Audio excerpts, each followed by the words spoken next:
Tara, kain tayo mga kamukbang. Mayroon tayong gatang papaya. At syempre sinabayan pa ng adobong baka. Talaga naman putok-batok pag inabot ka.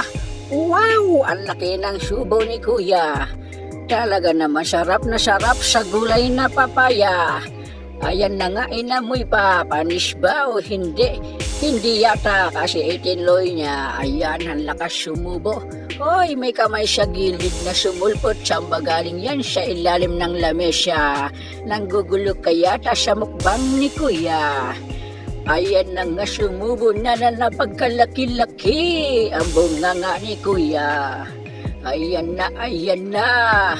Saan mo ba ilalagay ang kinain mong sunod-sunod ang subo ng gulay na papaya? Ayan na nga, ang laki ng buka ng bibig niya. Wow! Napakasarap pagmasdan itong si kuya. Ayan na nga, tuloy-tuloy na parang unlimited. Sad masya. Parang unlimited sa mang inasal si kuya.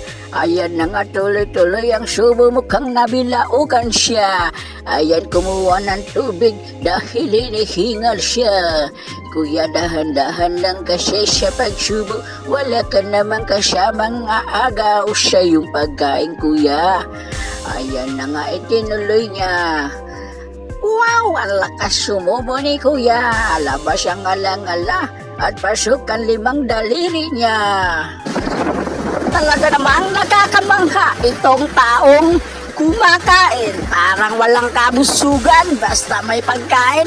Subo ng subo, wala akong pakialam sa nakatingin sa akin. Basta ako lalabon, okay lang yun. Ano, hindi ba kayo naiingit sa pagkain ko?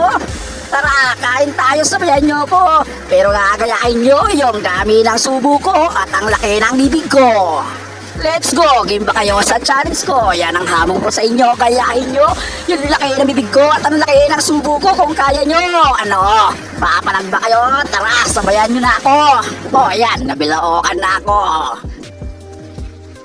Masarap talaga.